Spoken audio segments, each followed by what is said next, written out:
ইসরায়েলের উপর বড় ধরনের ক্ষেপণাস্ত্র হামলার কৌশলে নাটকীয় পরিবর্তন এনেছে ইরান। আগের মতো অসংখ্য ক্ষেপণাস্ত্র ছোড়ার বদলে এখন উন্নত ও নির্ভুল নিশানাযুক্ত ক্ষেপণাস্ত্র দিয়ে ইসরায়েলি সামরিক স্থাপনায় আঘাত হানছে দেশটির আইআরজিসি।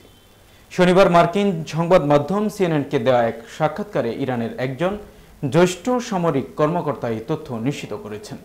ইসরায়েলের দাবি, বিমান হামলায় ইরানের ক্ষেপণাস্ত্র উৎক্ষেপণকারী যন্ত্রের অর্ধেক ধ্বংস হয়েছে এবং ইরান হামলা কমাতে বাধ্য হচ্ছে।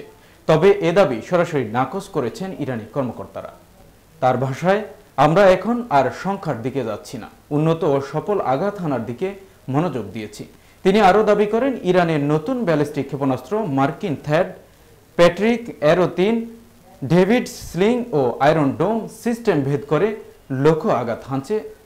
এই ক্ষেপণাস্ত্রগুলো নির্দিষ্ট উচ্চতায় গিয়ে 20টিরও বেশি বিস্ফোরক অংশে ভাগ হয়ে 8 কিলোমিটারেরও বেশি এলাকায় ধ্বংসাত্মক প্রভাব ফেলছে। এদিকে ইসরায়েলি বাহিনীর দাবি অনুযায়ী ইরান এই ধরনের ক্লাস্টার ওয়ারহেড ক্ষেপণাস্ত্র ব্যবহার করছে, যদিও লক্ষ্যবস্তু কোথায় ছিল তা জানায়নি ইরান।